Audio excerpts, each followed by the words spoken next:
There is a country where children play outside in -15-degree weather, alone, without complaining, where a 5-year-old will fall down in the snow, get up, brush themselves off, and keep going, without looking around for someone to fix it, where whining, as a default childhood behavior, is so rare it's almost considered a cultural oddity, and the rest of the world has been raising children the hard way ever since. Finland consistently ranks as one of the happiest countries on Earth. Its children test among the highest academically in the world, despite starting formal schooling later than almost any other developed nation. Its adults report some of the lowest levels of chronic anxiety and emotional dysregulation globally. And for decades, developmental psychologists have been asking the same quiet question: what are they doing differently? The answer isn't a curriculum. It isn't a parenting app. It isn't a philosophy you can read in a self-help book.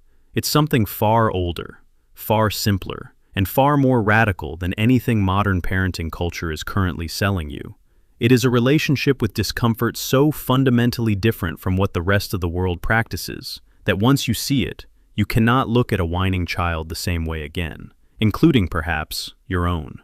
Here's what most modern parenting culture tells you. When a child is upset, you respond. Immediately, consistently. You validate their feelings. You name their emotions. You co-regulate. You make the discomfort smaller, faster, better. You have been told that this is attunement, that this is secure attachment, that this is what good parents do. And parts of that are absolutely true. But somewhere along the way, something got distorted. Responding to a child's distress became indistinguishable from eliminating it. Comforting became rescuing. Presence became intervention. And a generation of children grew up with parents who were so skilled at removing discomfort that the children themselves never learned to sit inside it. The result? Children who fall apart when dinner is the wrong color, who melt down when a toy doesn't work immediately, who cannot tolerate the 3-minute wait between wanting something and having it. Not because they're bad children, because they were never given the chance to discover the one thing the Finnish figured out centuries ago, that discomfort, handled correctly, is not the enemy of a child's well-being. It is the raw material of it. In 2016, researchers at the University of California, Berkeley, published a landmark study on what they called the toleration gap, the growing difference between a child's ability to experience discomfort and their ability to regulate themselves through it. What they found surprised everyone. Children who were consistently shielded from low-level frustration, whose parents intervened quickly and reliably at the first signs of distress, showed significantly lower frustration tolerance by age 7 than children whose parents had paused before intervening. Not ignored, not neglected, paused. That pause, that brief, intentional window of allowing the child to sit with the discomfort before help arrived, was the variable that changed everything. The researchers called it the productive struggle window, a space of time, often just 30 to 90 seconds, in which the child's brain actively searches for its own solution, builds its own regulatory muscle, learns, at a neurological level, that discomfort is survivable. When that window was consistently closed by rapid parental intervention, the brain never built that muscle. And a brain without that muscle doesn't just whine more as a child, it struggles more as an adult, with stress, with uncertainty, with any situation where the answer isn't immediately provided by someone else. Meanwhile, across the Atlantic, Finnish children were living this principle not as a parenting strategy, but as a cultural way of life, and had been for generations. Researchers from the University of Helsinki, studying early childhood development, noted something that appeared in their data again and again.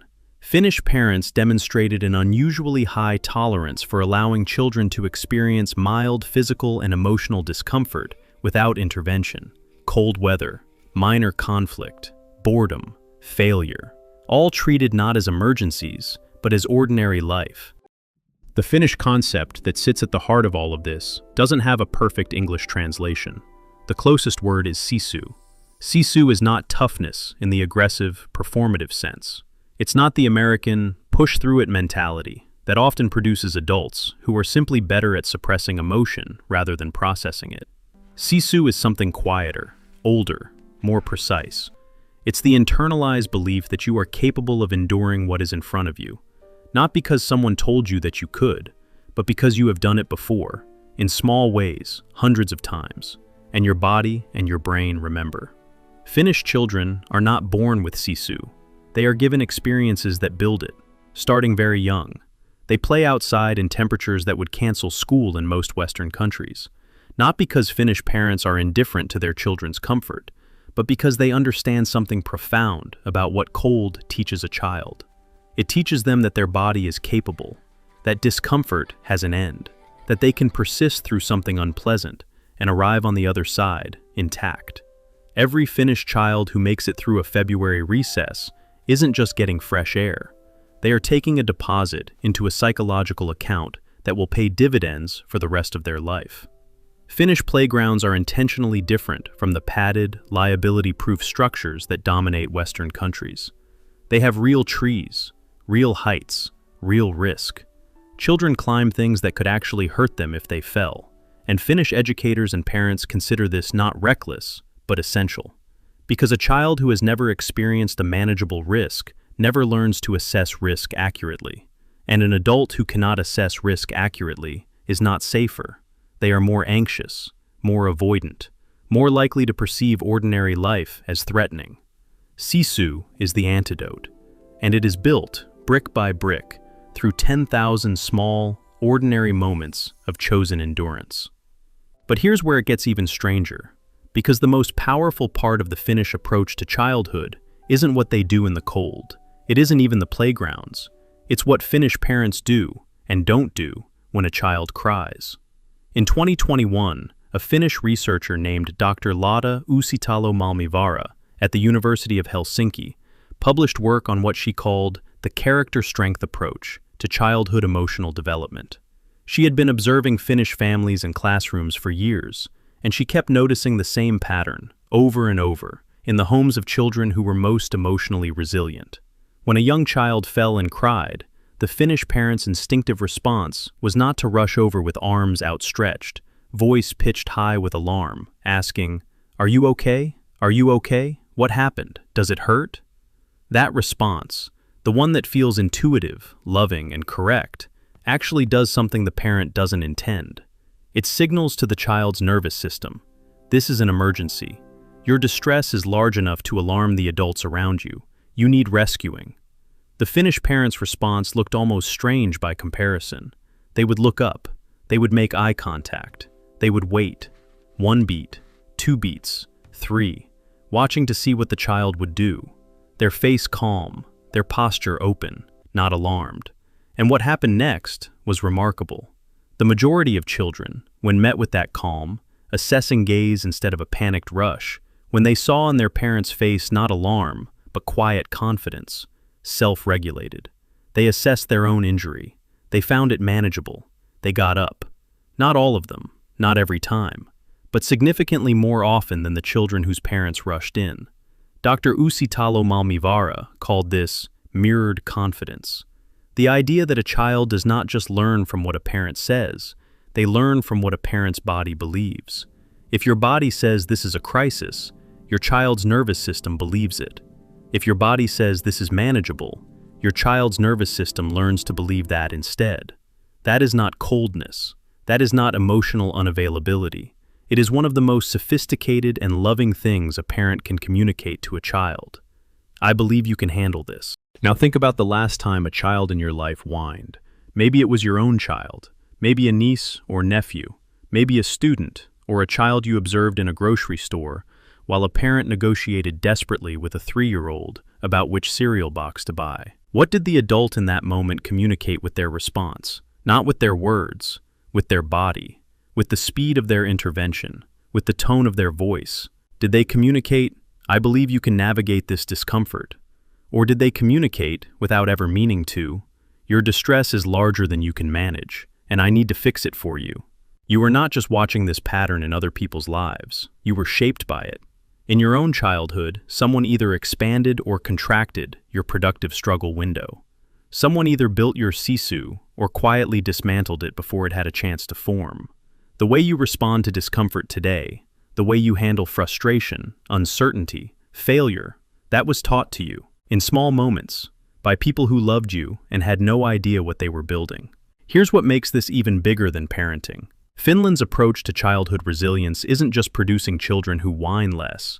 It's producing adults who experience the world differently. Research published in the Nordic Journal of Psychiatry found that Finnish adults report significantly lower rates of what psychologists call distress intolerance, the inability to sit with uncomfortable emotions without taking action to escape them. Distress intolerance is not just an uncomfortable personality trait. It is the engine behind addiction, behind anxiety disorders, behind the compulsive phone checking, the doom scrolling, the inability to sit in a quiet room for 5 minutes without reaching for stimulation.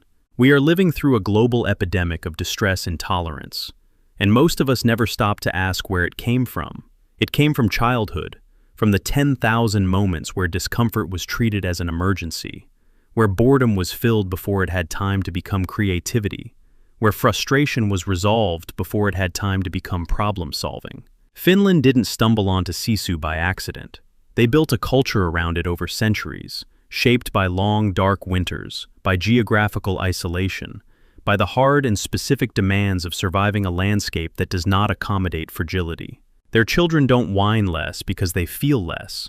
They whine less because they have been quietly, consistently taught that what they feel is survivable, that they are larger than their discomfort, that the cold ends, the fall hurts and then stops hurting, the frustration passes, and they are still standing on the other side.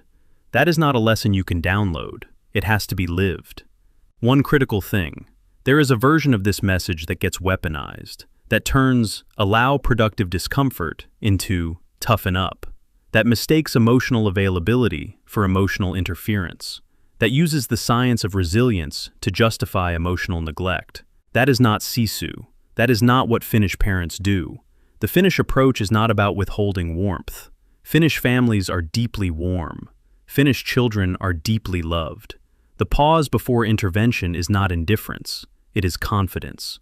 There is a world of difference between a parent who doesn't rush over because they don't care, and a parent who doesn't rush over because they genuinely believe their child is capable.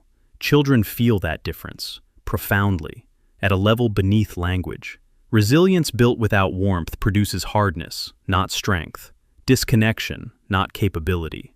The goal is never to make a child feel alone in their discomfort.